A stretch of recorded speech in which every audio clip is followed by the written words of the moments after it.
Hello, hello, hello. Good morning. Another Saturday is here with us on the Health and Wellness Hub right here on Sienna Media TV. On the YouTube, we're showing live on YouTube and on Facebook. Welcome to this segment this morning in May. We're live, so please, please, please share the link. Share the link, subscribe to our channel, and call your friends, your family, your loved ones to come and listen to free healthcare advice. All right, so you all are welcome. My name is Miss Del, your usual host, and today I have three beautiful ladies who are going to join in all the way from Maryland to educate us on colorectal cancer and also talk about their organization. So please, please, please call your friends and everybody to come in. Tell them we are live so they can join us. So we're just going to play a brief interlude and then I'll come back and introduce my guests for today. All right, stay tuned.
Welcome back. Welcome back. This is the Health and Wellness Hub show on the Sienna Media.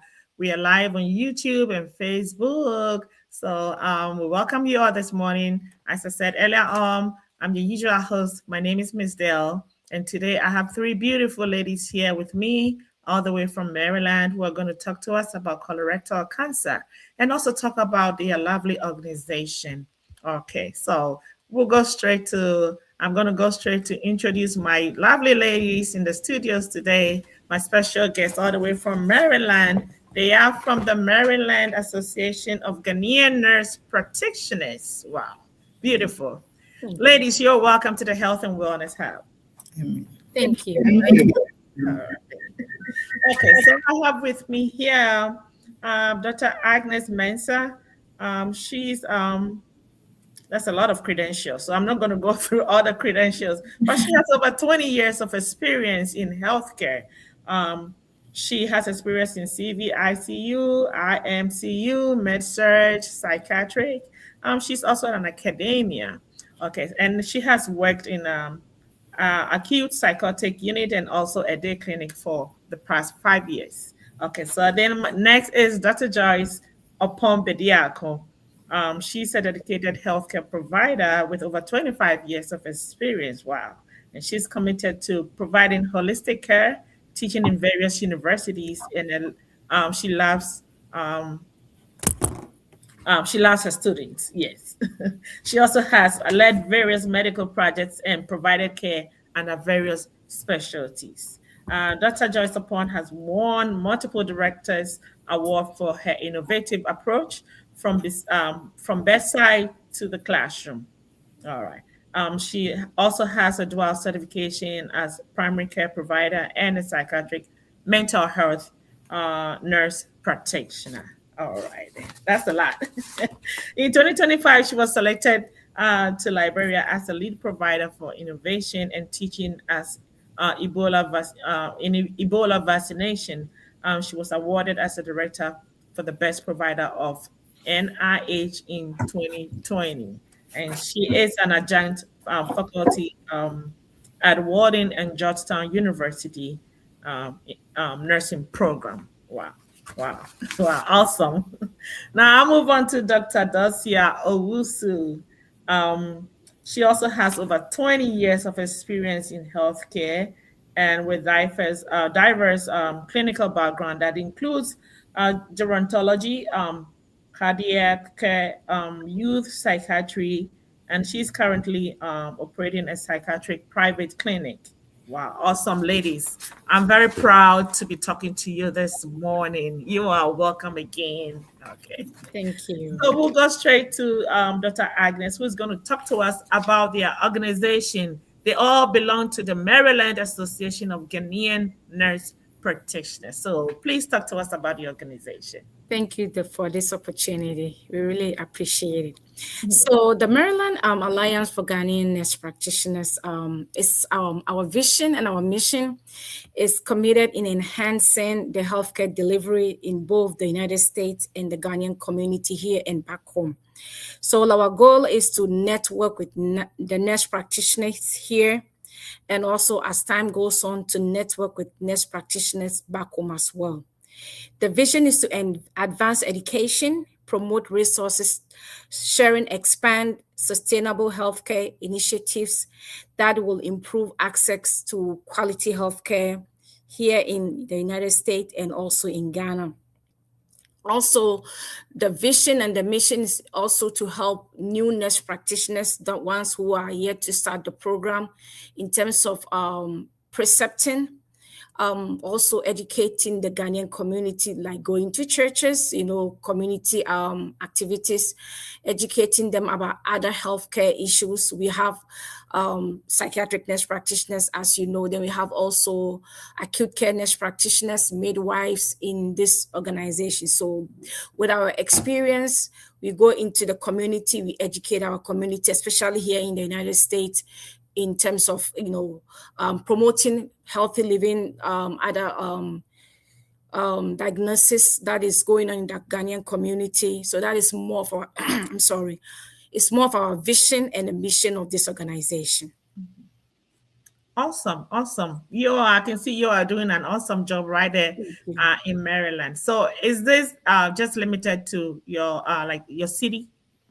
Not really in the city. So the initiative was because they have other nurse practitioners organizations in other states. Yes. So the initiative was to start in Maryland, and as time goes on, we will expand our horizon into other states. So that Okay. is the goal right now. But as of now, it's only in Maryland. Wow, this Yeah. is beautiful. This is beautiful. And we want to thank you all for the good work that you are doing in our Thank you. community. We really appreciate it. And we know we all need this. We need to hold each other's, and then we all rise together, especially as women. Yes. So thank you all for what you're doing. Thank you. Okay. So I'll move straight to our next is Dr. Joyce Opon Bediako, who is also going to talk to us about colorectal cancer. Over to you, Doc. Thank you so much, Mitchell,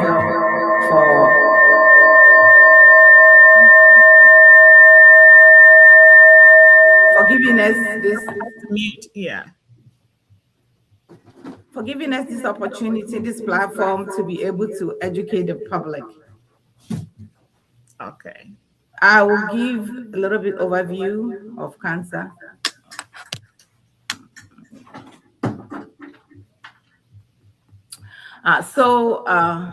There a little bit about me. You've already mentioned that. So let's go straight to the education part. Okay. These are my colleagues that we are working with. You have already mentioned their names. Dr. Dalcia and Dr. Mensah with me. So somebody will ask, what is cancer and why is it important to know? So the purpose of this presentation is to educate the public about colon cancer prevention. And cancer is a disease in which some of the body's cells grow uncontrollably and spread to other parts of the body. Cancer can start almost everywhere in the human body. Sometimes this chronological process breaks down and abnormal or damaged cells grows and multiply when they shouldn't. These cells may form tumors, which are lumps or tissues. Tumors can be cancerous or not cancerous, which is called benign.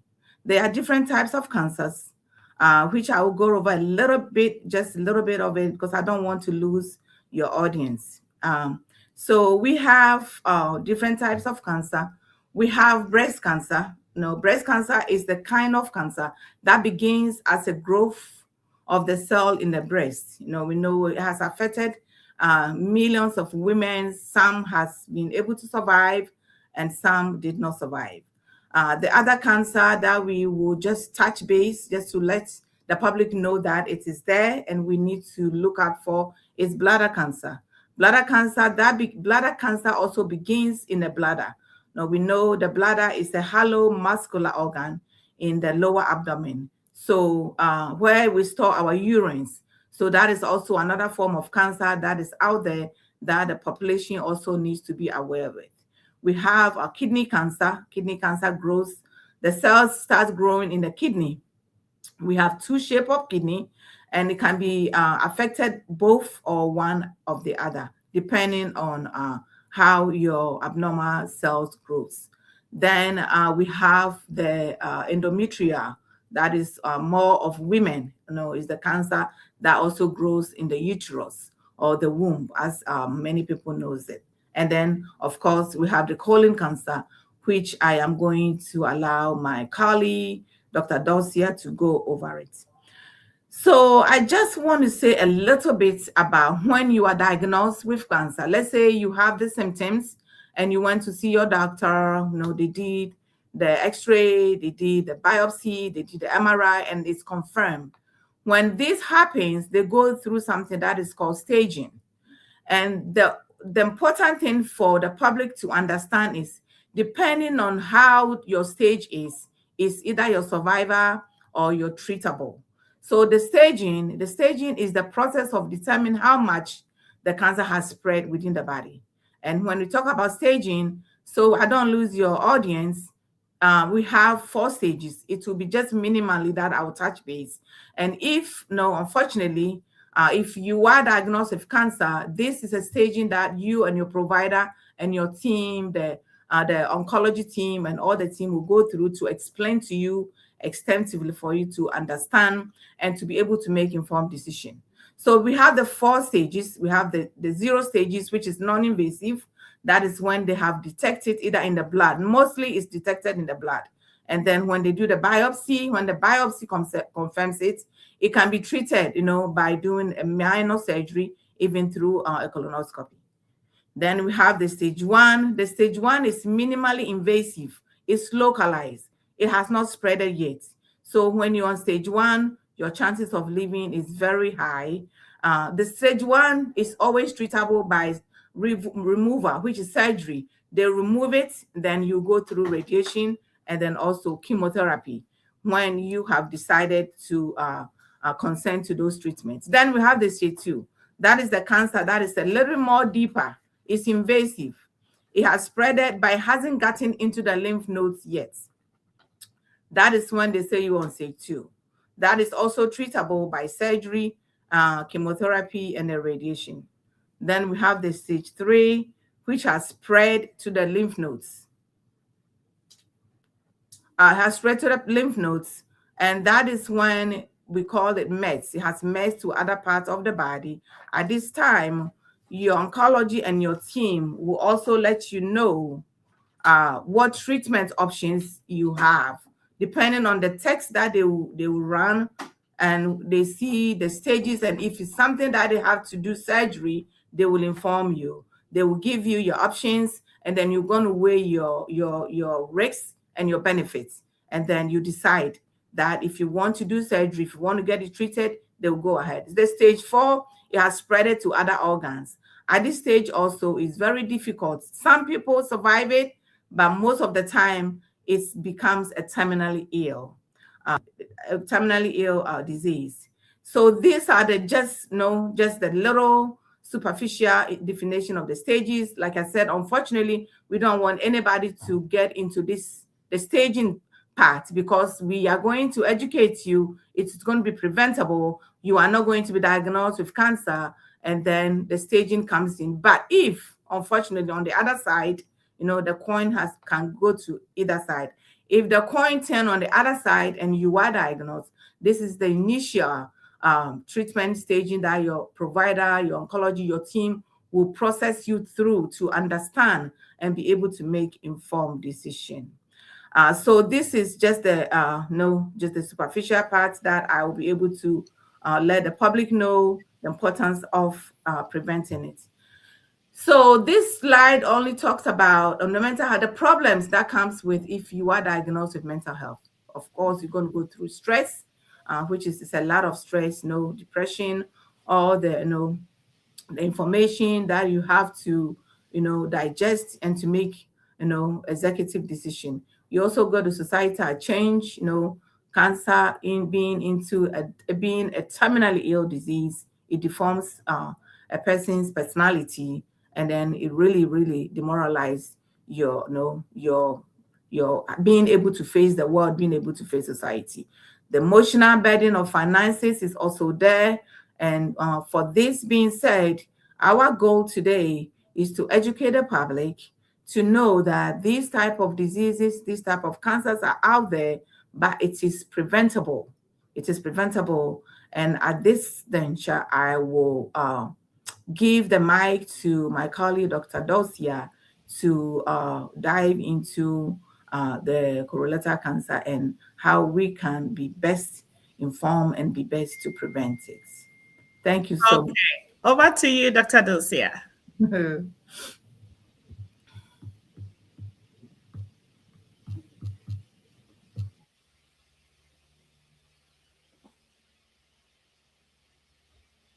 So as we're waiting on Dr. Dosia, viewers, you are welcome. Please share the link and invite your friends and loved ones to come and listen to this free medical advice, because we know even booking consultation with our healthcare professionals is not free. But over here, you get it for free. So please, please, please share the link, subscribe to our channel, and invite everybody to come listen to life-changing how do you call it? Advice, because you never know who the life that you'll be saving. All right. So over to you, Dr. Dosia. You're muted.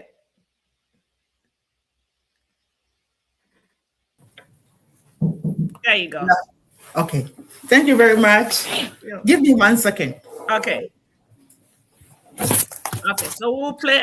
Whilst we're waiting on Dr. Dosia, I'll just play music for just some few minutes as we wait on her to set up. Okay. I'll get her, technical difficulties. So we'll just listen to some music. All right.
Okay, so while we're waiting on Dr. Dosia to come share with us, I'm just going to go over the various programs that we have here on this media. On Fridays, our DJ Mawanyega comes away with African jazz and traditional music panorama every Friday, 8 p.m. Eastern Standard Time, or 7 p.m. Central Standard Time. So this is for your Friday realization. Believe me, some good music. If you want to listen to some very good African and jazz music, please tune into this channel every Friday evening, and you will thank us.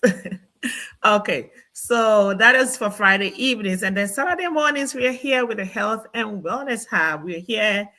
We bring medical professionals on here to come talk to us, to come advise us on what to do concerning our health. Okay. And then after that, we go to Empress Maushi and Afo Steve also come away with Sienna Central. Everything that goes on about Sienna, the upcoming convention, everything about Sienna, the projects that we're embarking on back home, they come here and then they talk to us about everything concerning Sienna and our people back home. And then after that, all the way from Ghana, Mama MFA comes away with Dunenyo Bobo Show in collaboration with Top Radio. Yes. And they also treat various topics concerning us back home. All right. And then later on in the evening comes Dr. Dogbe, Dr. Wanyo, and their team also come on here to teach us our Ewe language. It's a rich language, and those of us, especially for those of us in the diaspora, we need to teach our children how to speak our language, about our culture. So this is the avenue. So please make sure to tune in later on this afternoon so we can keep learning our rich language.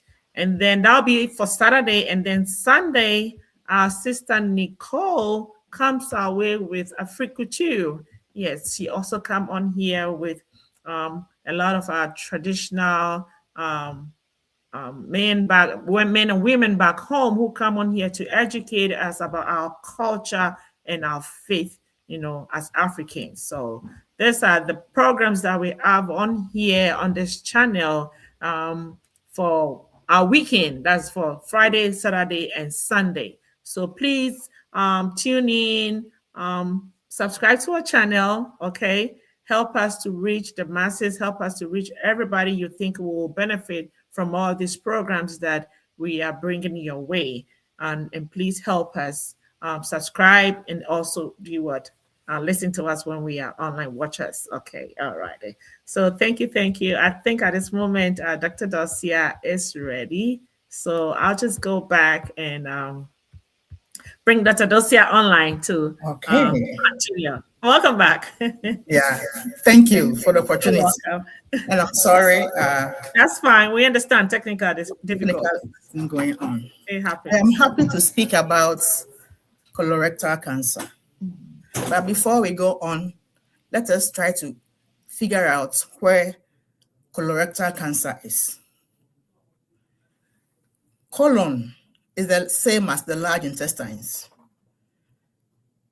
And what does it do? It absorbs water from food material. And in there, feces are formed. And the lower part of the colon is the rectum. After the water absorption, the feces are pushed down to the rectum for storage until when we feel like using the bathroom, then it is eliminated. So the colon is the last section of the digestive tract, and that is the large intestines. So the cancer could be in the rectum or it can be in the colon. So that is why we have colon rectum cancer and shortened as colorectal cancer. Let's get a little statistics about colorectal cancer. According to SEER, Surveillance Epidemiology and End Results Program of National Cancer Institute, colorectal cancer is the most common cancer in the US and is the fourth leading cause of cancer-related death in the US. Let's check the surviving rates. Over all ages combined, about 65% of people survive at least 5 years after diagnosis. Now, the genesis of colorectal cancer. As one ages, we happen to get polyps in the inner lining of the colon. And polyps are abnormal growth that comes or that emerge in the inner lining of the colon.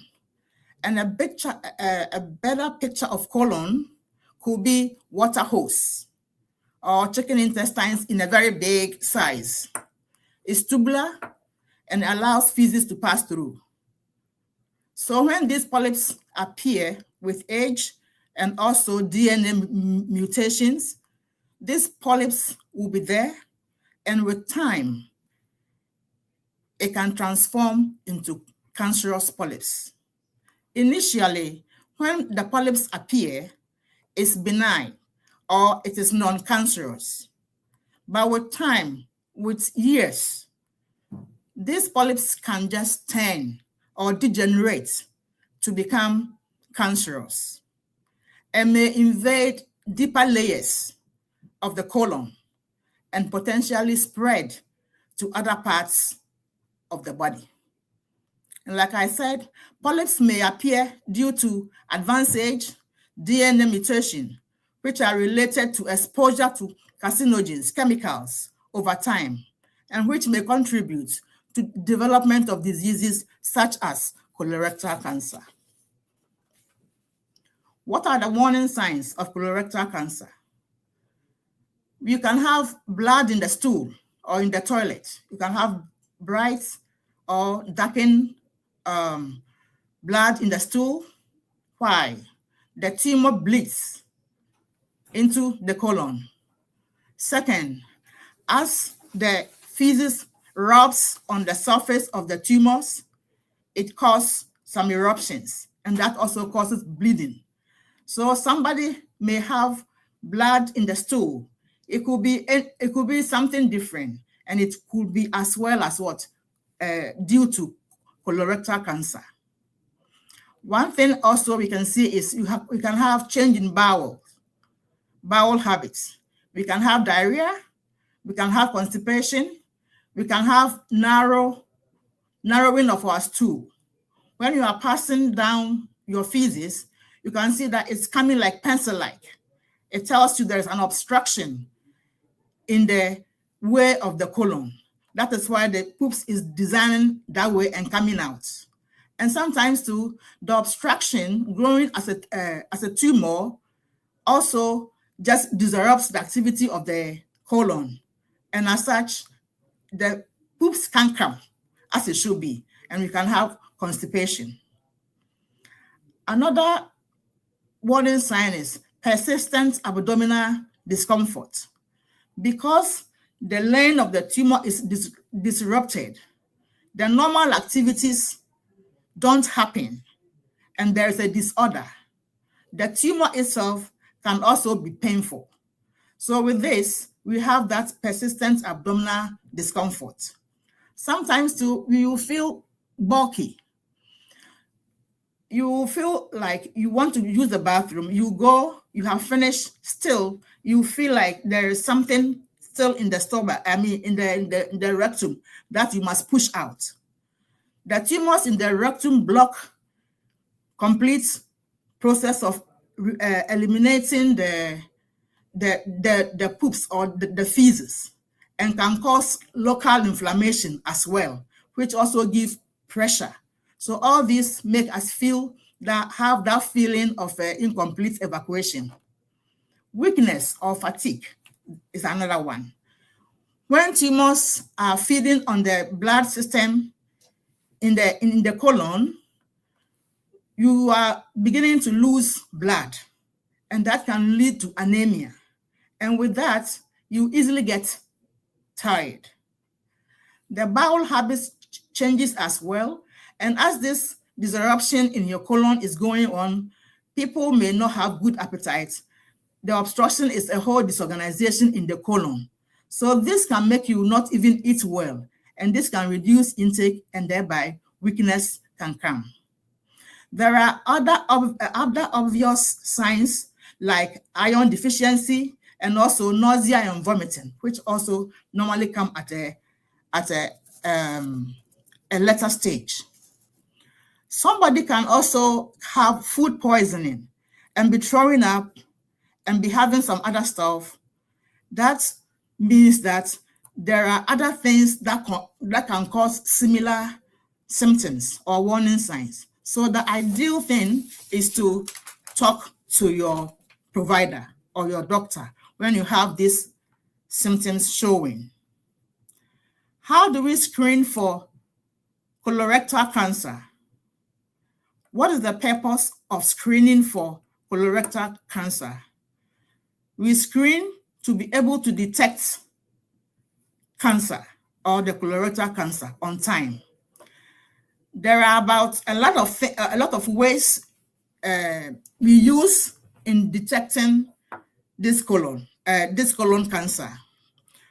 Normally, we have the stool-based test that we do at home, where you take, sometimes it gives you instruction. It's a pack. You just do it. You put it in a mail and you send to the lab, and they investigate. They are just trying to find out if there is a hidden blood in your stool. If there is a hidden blood in your stool, that means it is due for investigation to find out what is going on with you. Other type is called guaiac and stool DNA test. All these things are done yearly, and the Cologuard could be 3 years. The purpose of these ones are just to detect blood in the stool, because a typical person with a colorectal cancer with tumors in the colon will have bleeding going on. Another way is imaging test, and this is minimally invasive. They can use CT colonography, they can use CT scan, and all the CTs and the scans. It's a precise way of finding out where and how the colorectal cancer has developed to. The last means of diagnosing is colonoscopy, and that is the subject of our discussion centrally today. Colonoscopy. I would say that colonoscopy is the gold standard for screening for colorectal cancer. According to the American Cancer Society guidelines and the US Preventive Service Task Force guidelines, when a person is at age 45, you must have a colonoscopy. So if you are here and you are above 45 and you have been doing only the stool-based test, talk to your doctor so that we can check on your colon to see if there are any polyps popping up. And if you already done that and it's past 10 years, you should also try and see your doctor, talk about it, and then you do it. Who are those who are at risk for colorectal cancer? People with family members who have been diagnosed with colorectal cancer. For example, your sibling, your parents, your children. Such people are, according to research, are at more risk to developing or having colorectal cancer.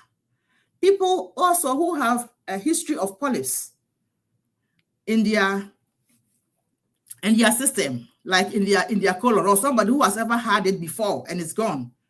You also need to be a person who should be doing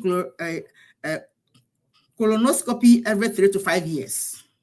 People with inflammatory bowel disease like ulcerative colitis and Crohn's disease, these people, by the nature of these diseases, the inner lining of the colon is constantly subjected to inflammation.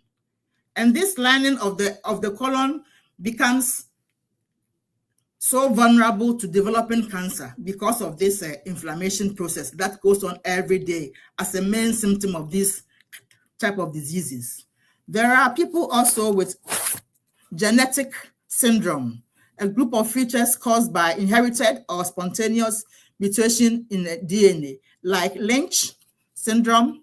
People of that group also are also at high risk, and they should be able to be talking to their doctors or the primary care physician to be able to be on top of that, know when to be able to do your colonoscopy.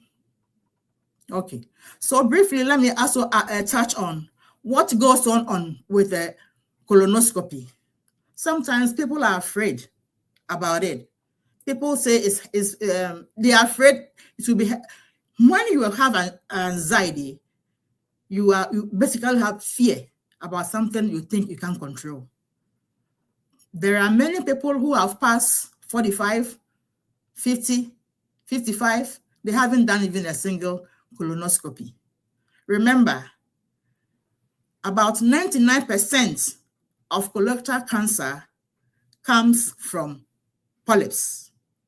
And these polyps could be removed before it gets out of way. And by that, you have prevented cancer, being colorectal cancer. During colonoscopy, they are screening to detect cancer as early as possible. And when they detect polyps in the colon, they remove it during the colonoscopy.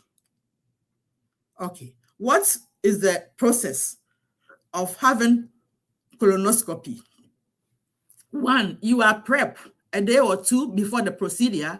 You are given a laxative to clear your system, and maybe you'll be put on a clear liquid diet so that when they go inside your system, there wouldn't be any obstruction, and they will have a clear view of the area of the colon. After the prep, you go for the procedure. You are asked to lie on a side of your, on your side, any side of your body, and they also sedate you a little bit. So sometimes you don't even know what is going on. And what they do is they use a flexible tube with a camera, powerful camera, to go through your anus, get inserted into the colon to visualize what is in the colon. And by that, they are able to see if there are any polyps. Then they remove it. These polyps are non-cancerous. If they are removed early, is the best. And if they happen to see any polyps or anything strange over there, they will take tissue samples to the lab for investigation. And after the procedure, right there, you are giving your findings. And after the procedure, you have to spend about 30 to 60 minutes for rest. And you always feel a little sedated, and you may have to go home with somebody driving you. There is little pain. It's actually it's pressure and discomfort. There is no pain with that. And it's a walk-in, it's a same day kind of procedure. So there isn't any much fear like people anticipate. And somebody told me, if I do any procedure, I don't mind, but it's the listening of the results. That is the big thing there. But let's look at it. The polyps are non-cancerous. So if you remove it, you have prevented cancer. Not all polyps tend to be cancerous, but who knows whose polyps will be cancerous. So if you go and remove it, it's better than saying that, oh, I'm afraid, I don't want to go through this. They will put something through my anus. I don't want to do this. It's not stressful as you may think. So if you are here and you are that age, please take advantage of the system and go and check that, than envisaging you being so sick on a bed. Doing colonoscopy prevents polyps from turning into cancer. Okay, so now I want to touch on factors or exposures that increase the likelihood of getting colorectal cancer. We have modifiable factors and we have non-modifiable factors. The non-modifiable factors are such as, I would say, age. With increase of age, after 45 years, most cases of colorectal cancer is above that age. I'm not saying that colorectal cancer cannot happen with younger children. Even research shows that these days, the rates in young people are coming up. So at age 45 and above, you are prone to have these polyps in your colon. So age is a risk now. Personal history. People with prior polyps, like I said earlier on, they also stand a higher chance of getting the polyps in their system. And family history, and also the genetic syndrome, the inflammation bowel diseases. These factors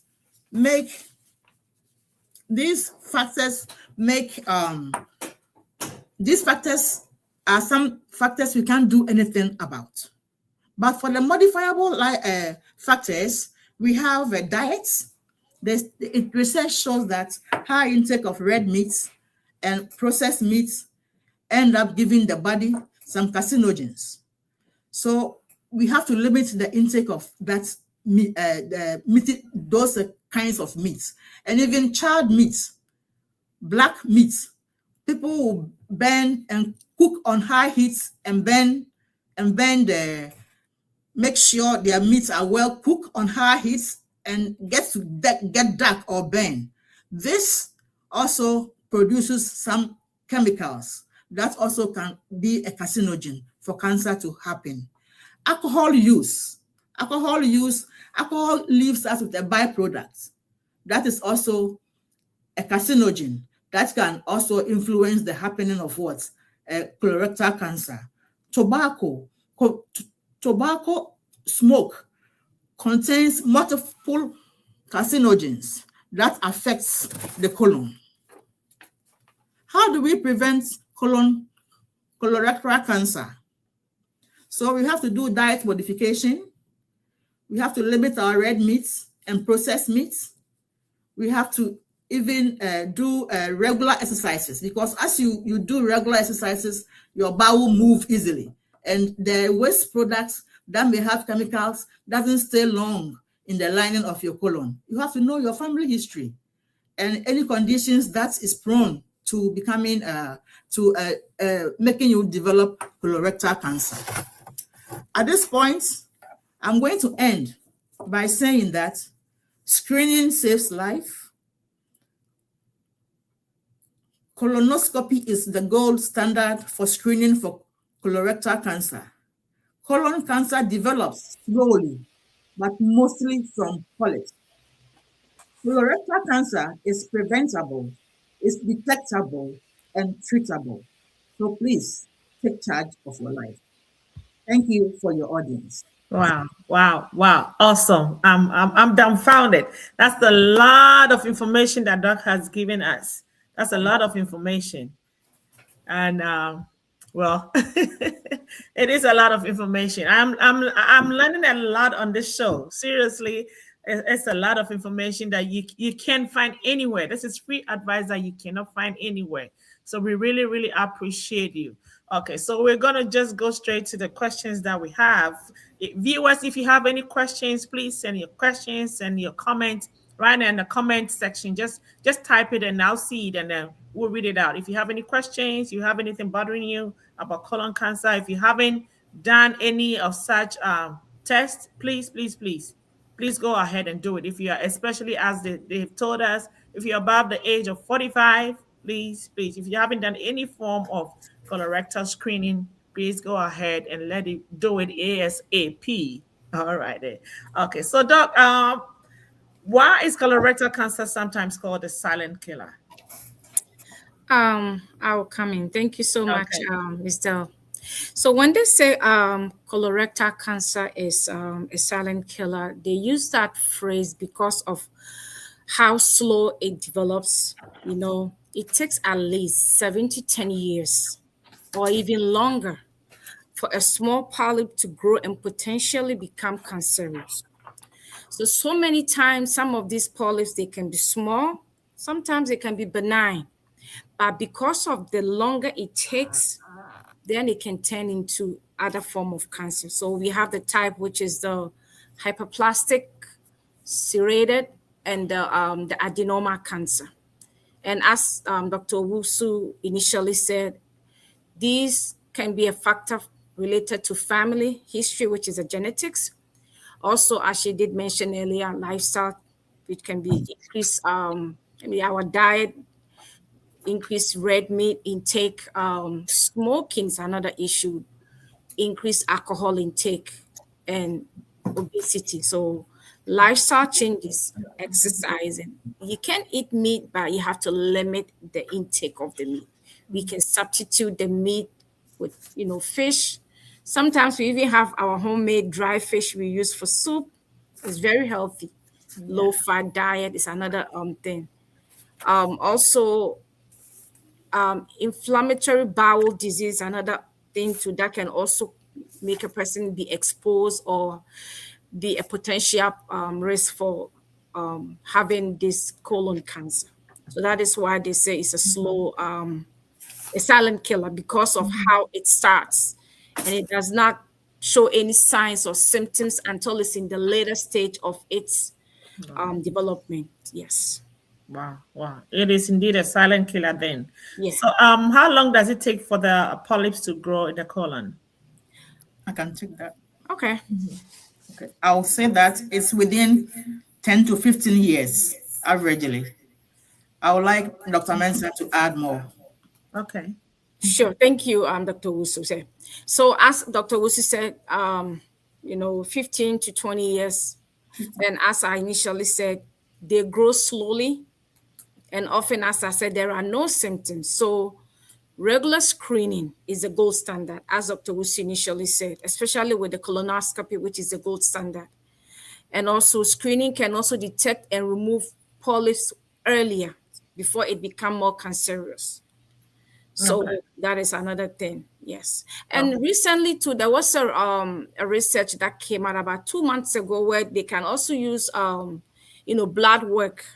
It's another thing that they are starting to do, but it's just new in the diagnostic stage. Oh, okay. Yes. And can the polyps also, can they grow back when they're removed? Can they grow back? Yes, it can. If still again, lifestyle is the main thing. If we are engaging in poor lifestyle, alcohol, increased fat intake, red meat, obesity, and also the main thing is family history is another thing. So then again, regular checkups, lifestyle changes is the key. Yes. Okay. Okay, good. All right. So let me go to the comment section. I see some of our viewers have sent some comments here. Irene, hello, Auntie Irene. She says hello to you all. And we have Victor Doe also says, thank you very much for bringing this knowledge to our homes. Akpe Yedamwase. All right. Thank you all for your comments. If you have any questions, please bring it. Any comments, please go ahead and put them in the comment section. So, I know Dr. Darcia has already said that the colonoscopy does not hurt at all. It does not hurt. It's just the pressure that you're going to feel. No one is done. So it does not hurt. So please, let's go ahead and get that screening done. So are there any easier or less invasive screening options other than the colonoscopy itself? Okay. So for the screening, I think I mentioned that when they use the occult testing one, that one is just less invasive. You just poop, you take a ladle into a container, you follow the instruction, and you take it back to them for them to do laboratory investigation.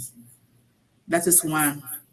And the scan ones, the CT scans and the MRIs and all those ones too, they are not actually invasive. The most invasive is the colonoscopy, but it comes with no pain. I hope my answer is clear. Okay, yes. Okay, so we're talking about screening and screening. We don't want you to go to the hospital or you go to the doctor's office. It's quite expensive. Healthcare is expensive everywhere. So what if somebody doesn't have insurance? Are there any other ways they can go get the screening done? Yes. I'll take that. You need to mute. So you can go to your state community clinic. They offer all these screenings for free, but the best place to go is we have so many community clinics in all the states. So you go there and then you inquire. If you have a high risk, if you are among the high risk population, just like Dr. Dorcia said, if your family member has been diagnosed with colon cancer before, or if you have the factors that contribute to you being a higher risk, you'll be a priority on their list, and they will guide you where to get it free screening. So yes, your community, your state clinic, they offer them, but you need to go to them to inquire. Thank you. Okay, awesome. Thank you. Okay. And earlier on, I know Dr. Dosia, you talked about the signs, some of the signs about the pencil-like poop. And are there any other signs that we should look out for? I can take that. Okay. Yeah. So as Dr. Darcia earlier said, the signs mostly coming from the stool. Sometimes too, you might have abdominal pain. Sometimes you have like abdominal bloating. No matter what you do, your abdomen is kind of a little bit enlarged. So there's something that your baseline. Out of the blue, you see that you have had consistent abdominal bloating, which is out of your baseline. You need to follow up with your outpatient provider. And as Dr. Upon said, even if you don't have insurance, they have community resources that you can seek help from there, where they can help you to rule out any organic issues which is related to GI problems. So that's one thing that you have to follow up. Abdominal pain, easily you get full, even with little eating, you get full easily. Difficulty emptying your bowel, or even after emptying your bowel, you still feel like you want to go. These are the kind of symptoms that you want to follow up.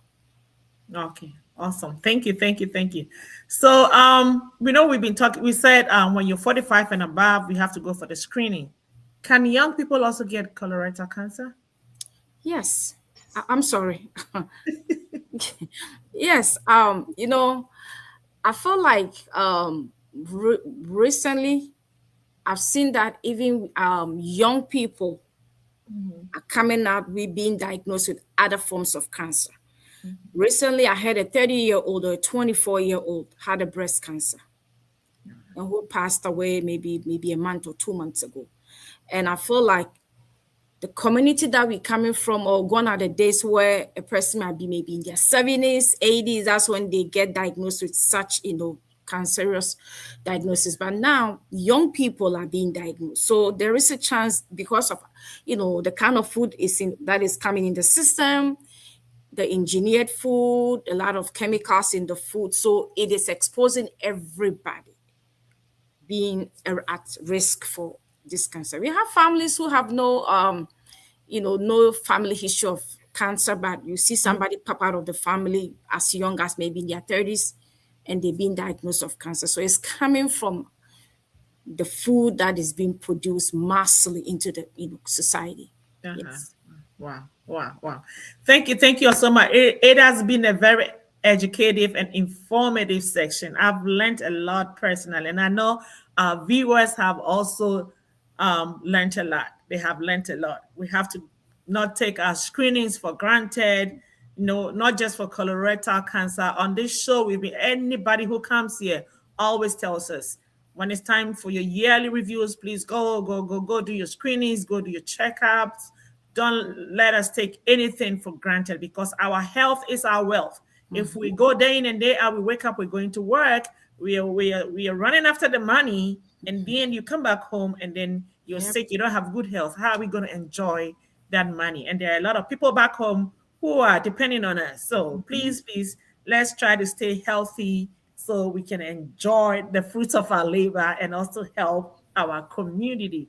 Thank you so much, ladies. I can't Thank you so much. emphasize on that enough. I'm so grateful. We are grateful to you for coming on this show this morning. We know you're a healthcare professional, so you're very busy, but you've taken time to come educate us, and Thank we are you. very grateful. Viewers, all too soon, our time is up. Yes, the time is up. When we're having fun and learning, the time is up. And so please, as I said earlier on, continue to share the link. Just go to YouTube, go subscribe. It's something that anybody can watch anytime, and everywhere in the world. Please, let's not just limit ourselves to maybe Ghana or the US. No, anybody can watch and also learn from it. And we'll keep educating ourselves, to stay in good health so we can enjoy the good life and wealth that God has given unto us. Thank you again, ladies. Until we come your way again next Saturday, viewers, it's been a very informative and educative session. And my name is Bizdel. And remember, your health is your wealth. Be strong and stay blessed. See you later. Bye bye. Thank you. Thank you for having us. It's a You're pleasure. welcome. Okay, bye.